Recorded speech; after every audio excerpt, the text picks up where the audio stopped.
Salve, salve, Pai do Senhor a todos aí. E eu queria fazer um vídeo relacionado ao uso de vinho, né? Que seria mais ou menos o vinho no Antigo Testamento, o vinho no Novo Testamento. E se ainda hoje seria viável um cristão consumir vinho ou não, né? Então eu queria usar um texto de referência aqui, que é João 2, tá? E as bodas de Caná, a água que Jesus fez e transformou em vinho. Amém? Primeira coisa que a gente vai ver nesse estudo, nesse pequeno estudo, é o significado e qual é a diferença do vinho e do suco da uva, tá? Então, o suco da uva, ele é a extração, né, o líquido que sai da uva. E essa extração, esse líquido que sai da extração da uva é chamado de vinho. Qualquer suco de uva é chamado de vinho. O significado dele é esse. Ele é tirado da uva fresca. E o seu suco, né, ele é escuro, adocicado, agradável ao odor, agradável ao paladar. Isso é milenarmente já conhecido. Uma das primeiras vezes que a gente viu ser relatado vinho na Bíblia foi lá com Noé na vinha, né? E a partir de lá a gente já viu o seu consumo, e o consumo em excesso do vinho também, o que pode trazer, acarretar para a vida das pessoas, correto? Só que tem uma diferença, né? O caldo da uva espremida na sua época, ele é um suco puro e fresco da uva. Esse suco puro e fresco, ele não contém álcool, ele não contém fermentação, tá? Porém, esse suco ele é raro, ele só é possível você encontrar uma vez por ano. Tô falando já naquelas épocas, tá? Não agora, porque agora a gente tem tecnologias como geladeira, freezer, etc. E pode ser consumido e guardado, né? Já o vinho fermentado, ele passa por um processo químico, né? Quando ele está dentro de um recipiente de madeira, algumas bactérias em contato com o suco, eles vão gerar uma fermentação em contato com açúcar, na verdade, né? Vão gerar açúcar que já é natural da uva, vai formar um gás carbônico e álcool dentro desse recipiente, né? O gás carbônico, então, ele vai se desprender e vai ficar apenas o álcool. Alguns chamam de vinagre essa parte, né? E esse vinagre junto com o vinho vai se tornar o vinho fermentado, como era conhecido nos tempos bíblicos e como é conhecido até hoje esse processo que, como eu falei, é milenar. Já na linguagem hebraica, no Antigo Testamento, a palavra Yahim, né, é usada 134 vezes para indicar vários tipos de vinho, né? Como eu falei, é um estudo parcial, mas que eu tentei me aprofundar um pouquinho, tirei algumas referências do dicionário Wycliffe também, algo da internet também, relacionados ao vinho.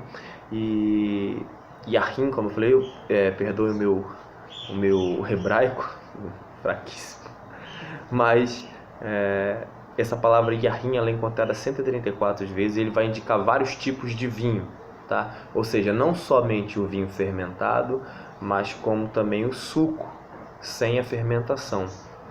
Outra palavra que é usada no Antigo Testamento para designar o vinho é a palavra tirosh, né? E tirosh vai mostrar um significado da palavra de vinho novo, ou seja, um vinho puro, né? A palavra tirosh, ela vai ser relatada 38 vezes, vai se referir sempre a uma bebida sem fermentação ou puro suco, sem a contaminação, tá? No Novo Testamento, então, a gente vai ter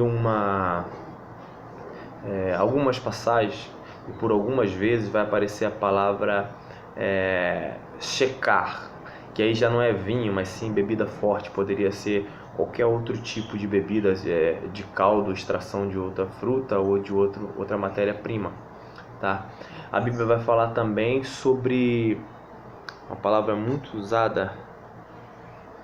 Como eu falei, eu sou muito fraco de grego e hebraico, mas deixa eu ver se tiver errado, vocês me corrijam aí mais à frente, mas a palavra usada é oinós, né? Oinós. No Novo Testamento tem essa palavra que é usada mais 33 vezes, perdão, tirei aqui da minha cola, e ela vai se referir a um vinho fermentado ou não, né? Então, quando teve a Septuaginta lá, os pais da igreja pegaram toda a informação do Novo e do Velho Testamento e colocaram vinho sendo parecido com o que fizeram com a palavra inferno, né? Tudo que se referia a um lugar de tormento, eles colocaram inferno. Então, tudo que se referia à bebida feita da extração da uva, eles colocaram como sendo vinho, tá? A palavra é oinós. Então, em toda a Bíblia a gente vai encontrar o fermento como algo relacionado a pecado, né? E o fermento vai relacionar o pecado.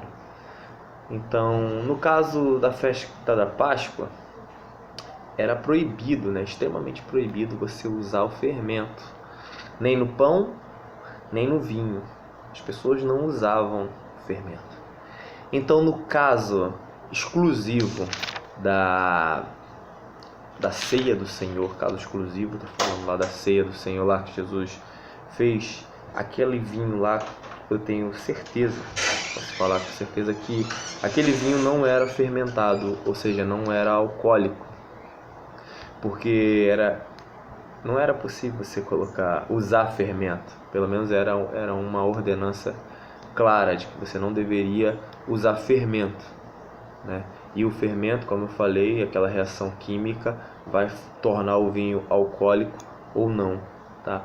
Diferente desse texto que eu escolhi como referência, que é o das bodas de Caná, tá? Nas bodas de Caná, o vinho que Jesus transformou era o vinho tirosh, vem do grego, porque o Novo Testamento foi escrito em grego. O vinho tirosh é o vinho puro, o melhor aproveitado, né? O mais saboroso e agradável. Por quê? Eu falei que o vinho tirosh poderia ser tanto usado para mostrar o vinho puro, suco, ou ele poderia também mostrar o vinho fermentado. Só que no caso de Jesus, eles já tinham consumido todo o vinho e todo o vinho fermentado, porque, como eu falei, era uma vez por ano que era recolhida as uvas, era uma vez por ano que era preparado o vinho, e eles não tinham como armazenar, a não ser pelo processo de fermentação, tá? O processo de fermentação servia para ele poder estocar também o vinho por muitos e muitos dias. Então você não conseguia possuir um vinho, se hoje nós estamos em abril, não lembro agora, acho que é 8, tá, de abril. Então, se hoje você pegasse o vinho, colhesse, fizesse a uva, hoje você tomaria a fruta fresca por alguns dias, mas depois disso você só conseguiria tomar um vinho se estivesse no processo de fermentação. Então, naquela festa, todo o vinho já tinha sido consumido. E já que o mestre Sala vai falar que o vinho que ali foi consumido, ele não era tão bom, né? Então e quando Jesus coloca o vinho que ele transformou de água em vinho, ele coloca para ser experimentado, e o mestre Sala elogia, o vinho que Jesus colocou era o puro suco, né? Era o suco sem fermentação, o suco sem álcool, né? E por muitas vezes você vai ver essa expressão no Novo Testamento. Então, um suco mais agradável, um suco mais doce, como o mestre Sala mesmo relatou, ele falou, olha, a gente tem por costume colocar primeiro a bebida ruim, para depois colocar a bebida boa, para depois então colocar a bebida ruim. Mas você não, você chegou aqui com a bebida ruim primeiro e depois me trouxe a melhor, né? Ou seja, mas o vinho que Jesus preparou era o melhor vinho. Era o vinho sem fermentação, o vinho sem álcool, né? Visto que o vinho não só era possível extrair uma vez por ano, na época da colheita, é claro, era impossível então estocar o vinho por muito tempo sem que ele fermentasse e sem se tornar alcoólico, né? não havia geladeira, não tinha freezer, como eu já falei, e para esse vinho ser fermentado, era para ele ser estocado, não era nem da natureza trazer, porque eu vi o professor Rodrigo Silva explicando que naquela época, uma época ali a época do primeiro século, era uma época que eles não tinham por costume ficar embriagado, ou seja, não era bonito de se ver, até hoje não é bonito de se ver, né? Mas então as pessoas não se orgulhavam de sair bêbadas. Hoje tem muita gente que se orgulha de beber até cair. Naquela época não, era um motivo de vergonha, então eles procuravam o mínimo possível consumir aquela bebida alcoólica. E quando eles tinham a oportunidade de bebê-lo puro, assim o faziam, tá? A Bíblia também vai relatar que os sacerdotes, eles não poderiam fazer o uso de vinho quando eles iam ter com a presença do Senhor, ter no templo do Senhor, eles não poderiam usar. Mas não proíbe expressamente que eles nunca o usassem, mas sim quando diz que quando fosse a presença do Senhor, não deveriam usar vinho, tá? Então, a festa, como eu falei, era impossível você usar por um judeu como Jesus, como seus discípulos eram respeitadores da lei, era impossível eles terem vontade de usar algo fermentado. Então a ceia não se usou, mas nas bodas de Caná, possivelmente eles usavam um vinho alcoólico, tá? Até certo ponto. E daqui a pouco a gente vai ter uma noção melhor do que o vinho representa. Eu vou providenciar um novo vídeo. E só queria dizer que a Bíblia não proíbe o uso do vinho, porém ela aconselha você ter controle sobre o seu corpo, né? Então, se a gente pode consumir, vamos consumir, mas com moderação e com inteligência. Eu não aconselho o uso de bebida alcoólica, pois se controlar é difícil. Mas se você quiser aprender um pouquinho mais, as escrituras estão aí. E eu tô aí também, manda sua pergunta aí que a gente vai responder com... Desculpa aí que a minha esposa está me chamando aqui e depois a gente vai trocar essa ideia e esse é um novo bate-papo, tá? Valeu!